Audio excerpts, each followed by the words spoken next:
পৃথিবীর যে প্রান্ত থেকে যারা দেখছেন সবার জন্য শুভকামনা, ভালোবাসা। মধ্যপ্রাচ্যের অবস্থা ক্রমান্বয়ে খারাপের দিকে যাচ্ছে। যুদ্ধ পরিস্থিতি বাড়ছে, মানুষের মৃত্যুর সংখ্যা বাড়ছে, বিভিন্ন সামরিক কেন্দ্র ধ্বংস হচ্ছে, বিভিন্ন বেসামরিক স্থান ধ্বংস হচ্ছে।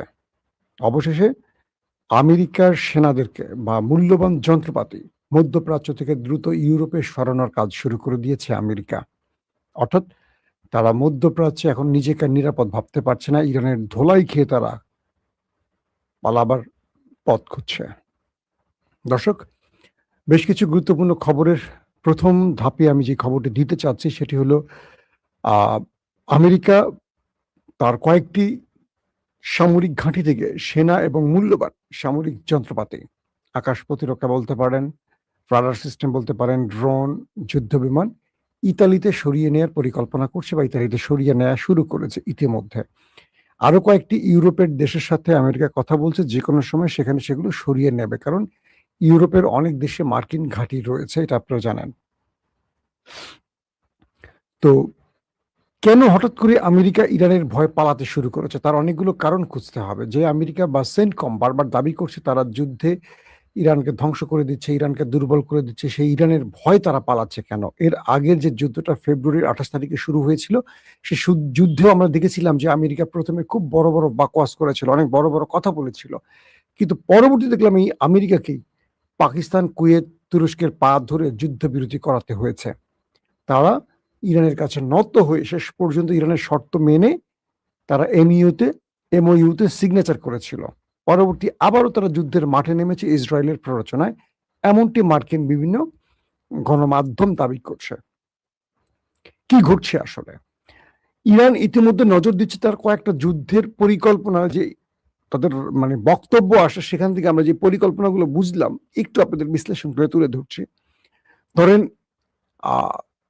সর্বশেষ আপডেট থেকে আমি আসছি। ইরান বলছে যুক্তরাষ্ট্র তাদের একটি নির্মাণাধীন পারমাণবিক বিদ্যুৎ কেন্দ্রে হামলা চালিয়েছে, আর আমেরিকা বলছে ইরানের নিউক্লিয়ার সাইডে তারা অ্যাটাক করেছে। এটা হলো আজকের কিছুক্ষণের আগে ব্রেকিং খবর। অর্থাৎ আমেরিকা ইরানের পারমাণবিক কেন্দ্রে আক্রমণ চালিয়েছে নতুন করে, আর ইরান বলছে যুক্তরাষ্ট্র একটি নির্মাণাধীন পারমাণবিক বিদ্যুৎ কেন্দ্রে হামলা চালিয়েছে। অন্যদিকে কুয়েত বলছে 2 দিনের মধ্যে দ্বিতীয়বারের মতো একটি বিদ্যুৎ উৎপাদন ও পানি বিশুদ্ধকরণ কেন্দ্রকে লক্ষ্যবস্তু করেছে ইরান। মানে ইরান তার আক্রমণে কুয়েতের মানে বিদ্যুৎ উৎপাদন কেন্দ্র, মানে পাওয়ার হাউস বা পাওয়ার স্টেশন এবং পানি বিশুদ্ধকরণ ধ্বংস করে দিয়েছে। আবারও যেমনটি আমেরিকা করছে ইরানে, ইরান কুয়েতে তেমনটি করছে। জর্দানে অবস্থিত মার্কিন দূতাবাস একটি সুনির্দিষ্ট ও বিশ্বাসযোগ্য হুমকির কারণে নাগরিকদের আকাবা শহরের বিমানবন্দর বা সমুদ্র বন্দরে না যাওয়ার জন্য কঠোরভাবে পরামর্শ দিচ্ছে। জর্দানে একটি সামরিক স্থাপনা ইরানি হামলায় 2 মার্কিন সেনা নিহত, একজন এখনো নিখোঁজ এবং অন্যরা আহত হওয়ার পর এই সতর্কতা জারি করা হয়েছে। মার্কিন প্রেসিডেন্ট ডোনাল্ড ট্রাম্প বলেছেন এই মৃত্যুগুলো খুবই দুঃখজনক ঘটনা এবং তিনি এর কঠিন প্রতিশোধ নেবেন। দর্শক, আমরা আরো কয়েকটি গুরুত্বপূর্ণ খবর জানিয়ে আপনাদেরকে একটু বিশ্লেষণে আসতে চাই। ইরানের পরমাণু শক্তি সংস্থা রবিবার জানিয়েছে যে মার্কিন হামলায় দেশটির দক্ষিণ পশ্চিমে নির্মাণাধীন দারখোভিন পারমাণবিক বিদ্যুৎ কেন্দ্রকে লক্ষ্য করা হয়েছে। মার্কিন সামাজিক যোগাযোগ মাধ্যম সংস্থা এক্সে একটি স্ট্যাটাস দিয়েছে, আন্তর্জাতিক সুরক্ষা ব্যবস্থার অধীনে থাকা একটি শান্তিপূর্ণ পারমাণবিক স্থাপনার উপর হামলা আন্তর্জাতিক আইনের সুস্পষ্ট লঙ্ঘন, বলছে এক্সে লিখে। আর হামলা সম্ভাব্য ক্ষয়ক্ষতির সম্পর্কে এটি আর কোনো বিস্তারিত এখনো তথ্য দিতে পারেনি। আমি জানাচ্ছি তুরস্কের একটি গণমাধ্যম থেকে এই বিবৃতি এমন এক সময় এসছে যখন এই অঞ্চলে উত্তেজনা বেশ বাড়ছে, যেখানে যুক্তরাষ্ট্র ইরানের উপর হামলা চালাচ্ছে এবং তেহরানও এর জবাবে বিভিন্ন আরব দেশে আক্রমণ চালাচ্ছে। সেই সময়টিতে ইরানের পারমাণবিক কেন্দ্রে আবারও আক্রমণ 2 দেশের মধ্যে উত্তেজনা বাড়িয়ে তুলবে। যুদ্ধ শেষ করে একটি স্থায়ী শান্তি চুক্তিতে পৌঁছানোর জন্য পাকিস্তান 2 দেশের কাছে আবারও আবেদন করেছে, কিন্তু কেউ কানে নিচ্ছে না পাকিস্তানের কথা। এখন পাকিস্তান কি করবে? ইতিমধ্যে ইরান দাবি করছে 27 জুন থেকে আমেরিকা যে হামলা করেছে তাদের প্রায় 50 জন নিহত এবং 500 জনের বেশি আহত হয়েছে ইরানেরই শুধু। পাশাপাশি জর্দান তাদের জর্দান বলছে যে ইরান তাদের উপর এখনো ক্রমাগত হামলা চালিয়ে যাচ্ছে এবং জর্দানের সেনাবাহিনী আজকে তারা যে লাস্ট স্টেটমেন্ট সেখানে বলছে দেশটিতে বিমান হামলায় তাদের সাইরেন বাজানো হচ্ছে জনগণকে সতর্কতার জন্য। দেশের ভূখণ্ড লক্ষ্য করে আসা 3টি ইরানি ক্ষেপণাস্ত্র ভূপাতিতের দাবি করছে জর্দান। রাষ্ট্রীয় সংবাদ সংস্থা পেট্রোর মাধ্যমে প্রচারিত এক সামরিক বিবৃতিতে বলা হয়েছে রাজ্যের একটি প্রত্যন্ত অঞ্চলে 4র্থ ক্ষেপণাস্ত্রটি পড়েছে। এই হামলায় কোনো হতাহত বা ক্ষয়ক্ষতির খবর পাওয়া যায়নি। কে বলছে? জর্দান। ইরান যে হামলা করছে তাতে নাকি কোনো খবর, তারা কোনো ক্ষয়ক্ষতির খবর পায়নি। দর্শক, জর্দানের একাধিক অংশে সাইরেনের শব্দ শোনা গেছে। অন্যদিকে প্রত্যক্ষদর্শীরা বলছেন লোহিত সাগর তীরবর্তী শহর আকাবার উপর বিস্ফোরণের শব্দ শোনা গেছে। অর্থাৎ দুই রকম তথ্য আসছে দুই পক্ষ থেকে। দর্শক, আসেন কয়েকটা বিশ্লেষণে আসি, আপনাদের জন্য গুরুত্বপূর্ণ বিশ্লেষণ যেগুলো। মধ্যপ্রাচ্যে মার্কিন ঘাঁটি রয়েছে এই সম্ভাব্য, যতটুকু তথ্য পেয়েছি 19টির মতো মার্কিন ঘাঁটি রয়েছে মধ্যপ্রাচ্য জুড়ে। আমেরিকার 19টি মার্কিন ঘাঁটি রয়েছে, এর মধ্যে 8টি স্থায়ী ঘাঁটি রয়েছে আমেরিকার। ইরান ইতিমধ্যে প্রত্যেকটি ঘাঁটিকে লক্ষ্য করে আক্রমণ চালিয়েছে। তো এর মধ্যে বলা হচ্ছে যে কেবল আরব আমিরাতে মার্চ মাস পর্যন্ত, এই নতুন হিসেব বাদ দেন, মার্চ মাস পর্যন্ত ইরান ব্যালিস্টিক মিসাইল মেরেছে 400-র উপরে, প্রায় 400-র মতোই ধরেন ব্যালিস্টিক মিসাইল শুধু আরব আমিরাতে মেরেছে ইরান। এবং বলছে যে তারা 1872টি ড্রোন অ্যাটাক চালিয়েছে আরব আমিরাতে ইরান। এটা আমি আজকের কথা বলছি না, মার্চ পর্যন্ত হিসেব। এবং তারা ক্রুজ মিসাইল অ্যাটাক চালিয়েছে 15টি। তো নতুন করে ইরান আরব আমিরাতকে হুঁশিয়ারি দিয়ে বলেছে প্রয়োজনে আরব আমিরাত এবার তারা একেবারে লন্ডভন্ড করে দেবে, মিশিয়ে দেবে মাঠের সাথে। তারা বলছে দুবাইকে আর দুবাই রাখবো না যদি দুবাই পর্দার অন্তরাল থেকে ষড়যন্ত্র করে। এবং তারা বলছে যে আমিরাতে রয়েছে প্রায় মার্কিন সেনাদের সংখ্যা প্রায় 5,000 মার্কিন সেনা রয়েছে আমিরাতে। এবং আমিরাতে, আরব আমিরাতে বা দুবাইতে, একমাত্র দুবাইতেই আমেরিকার 2টো ঘাঁটি আছে। এবং এই 2টো ঘাঁটি এখন মূলত ইরানের টার্গেট। দুবাইতে থাকা মার্কিন যে 2টো ঘাঁটি আছে, এই 2টি হলো এখন ইরানের মূল টার্গেট। এবং এখানে যে 5,000 মার্কিন সেনা আছে এদেরকে ইরানের মিসাইলের মাধ্যমে ঘিরে রেখেছে ইরান। বলা হচ্ছে যে প্রত্যেকটা টার্গেট লক করা আছে, ইরান যখন চাইবে এই সেনাদেরকে ওপারে পাঠিয়ে দেবে। এবং শুধু তাই নয়, ইরান সাথে সাথে এটিও বলছে তারা যে কোনো সময় বাহরাইন এবং কুয়েত দখলে নেমে পড়বে। স্পষ্ট করে বুঝিয়ে বলছি, যদি আমেরিকা ইরানে স্থল অভিযান চালায় সেক্ষেত্রে ইরান বাহরাইন এবং কুয়েতে স্থল অভিযান চালাবে, প্রয়োজনে দেশ দুটো দখল নেবে। কি ভয়ঙ্কর ব্যাপার কল্পনা করতে পারেন?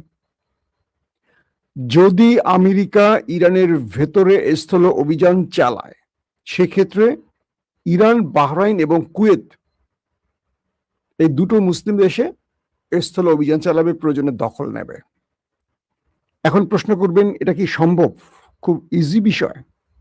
কুয়েতে আমেরিকার 2টো ক্যাম্পে ইরান ব্যাপক, মানে 2টো ঘাঁটিতে ব্যাপক অ্যাটাক চালিয়েছে। একটি ক্যাম্প উদয়রিতে ব্যাপক অ্যাটাক করেছে। মানে মোটামুটি মার্কিন যেই সামরিক সরঞ্জাম আছে, প্রতিরক্ষা ব্যবস্থা, ড্রোন, যুদ্ধ বিমান বা তাদের যেই রাডার সিস্টেম, এগুলো মোটামুটি ধ্বংস করে ফেলেছে।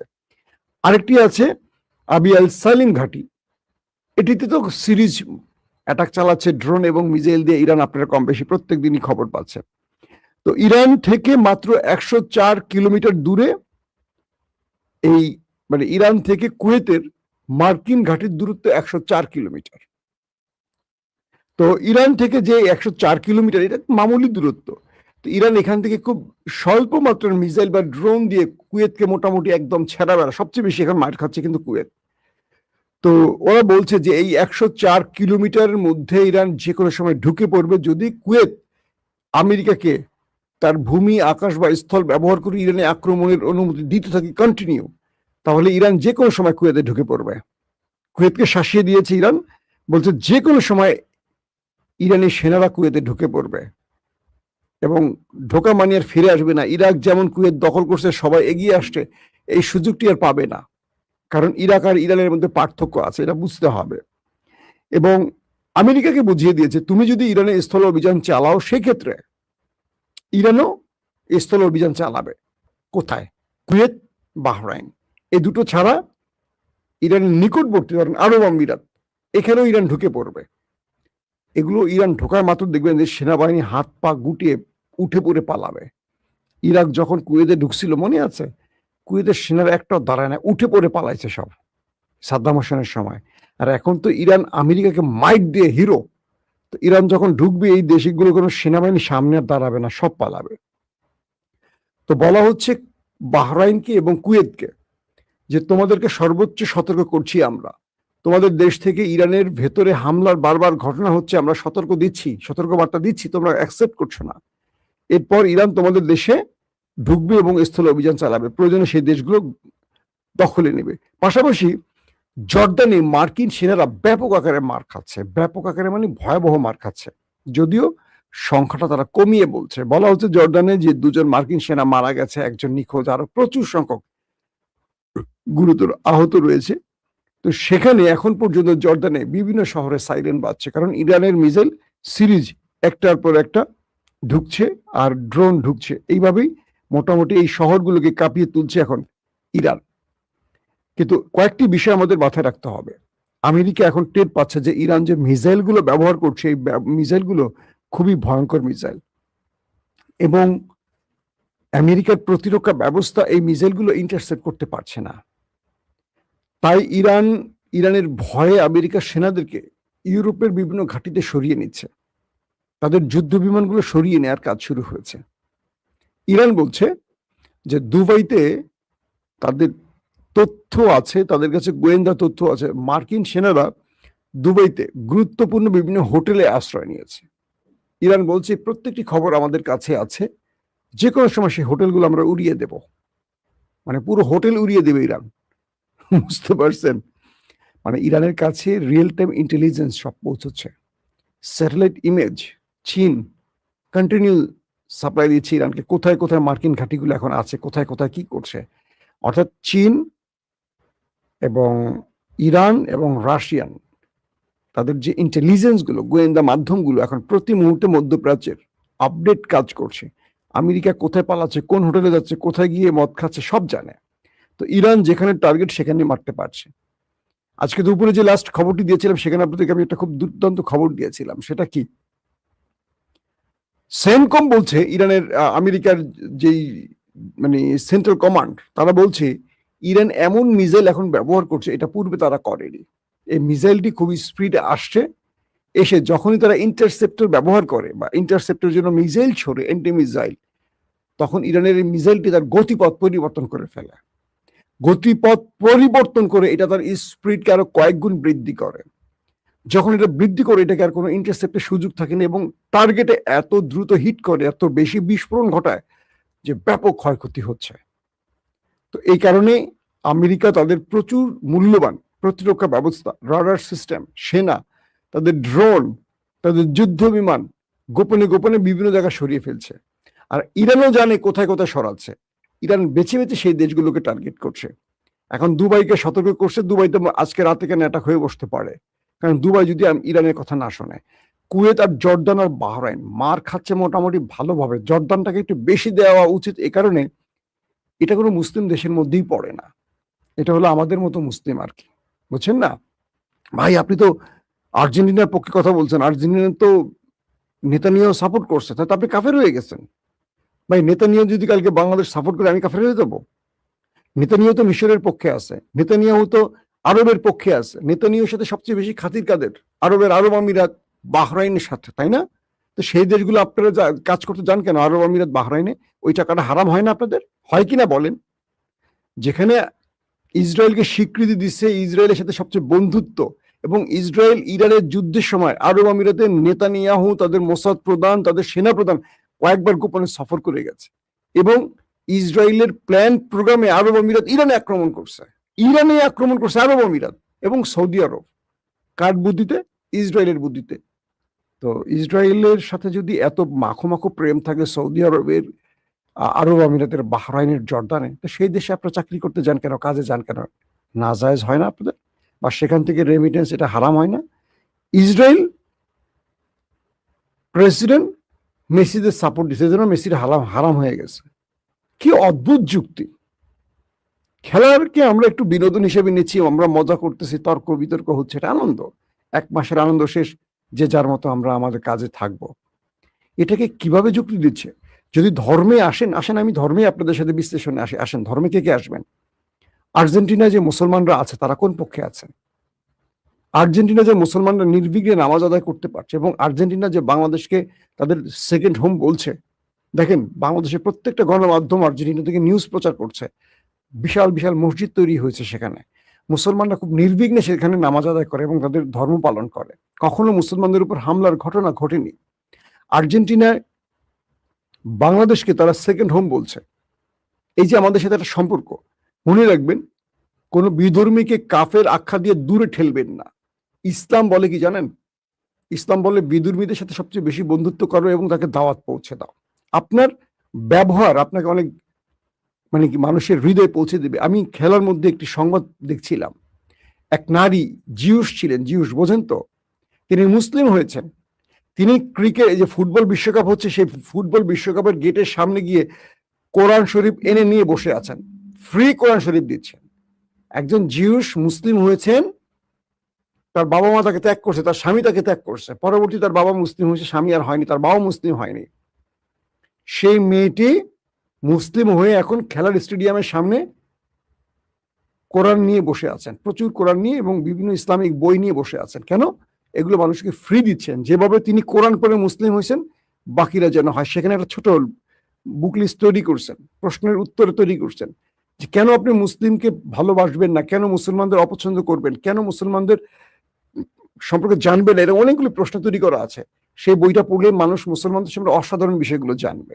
মুসলমানরা পুরো পৃথিবীতে ইসলাম প্রচার করছে তাদের ব্যবহার দিয়ে, তাদের আচরণ দিয়ে, বিনয়ী ভাবটা দিয়ে। আল্লাহ রাসূলের ব্যাপারে দেখেন, যার মুখ দিয়ে কখনো সে কাফের শব্দটা কাউকে বলে নাই।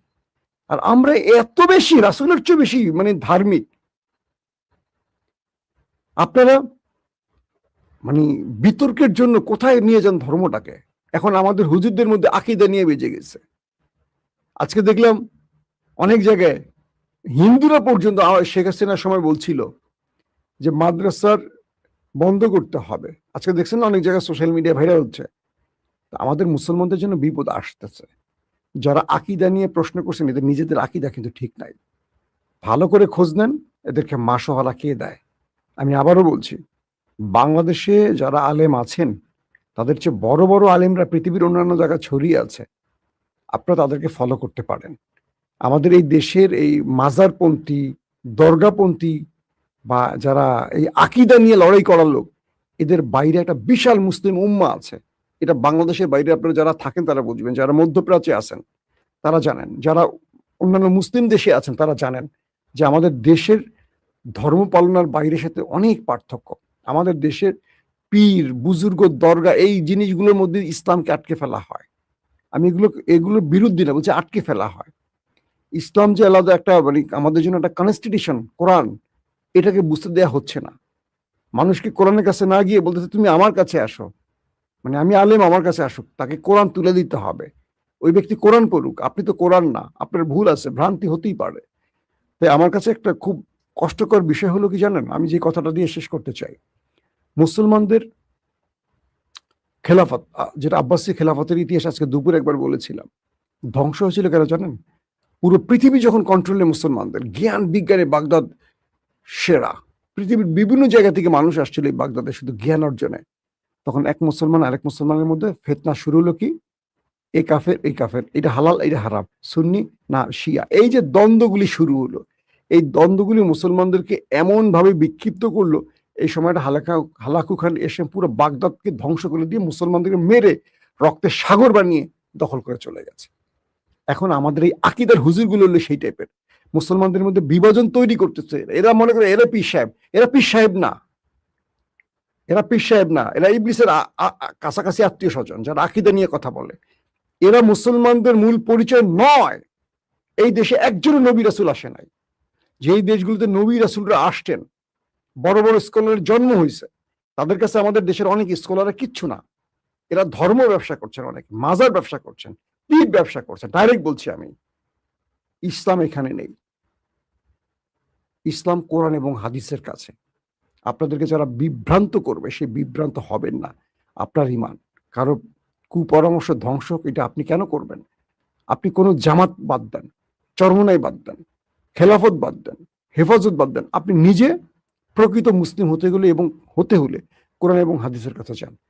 এগুলো আপনাকে জান্নাতে নেবে না। আপনি বিএনপি করেও জান্নাতে যেতে পারেন। আপনি আওয়ামী লীগ করেও জান্নাতে যেতে পারবেন। যদি আপনি কোরআন এবং হাদিসের মাধ্যমে হাদিস অনুসরণ করে আপনার জীবনকে পরিচালনা করেন।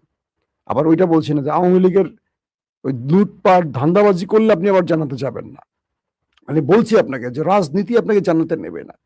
আপনাকে নেবে আল্লাহর কোরআন, আল্লাহ রাসূলের হাদিসের অনুসৃত জীবন ব্যবস্থা। প্রত্যেকে ভালো থাকবেন। আল্লাহ হাফেজ।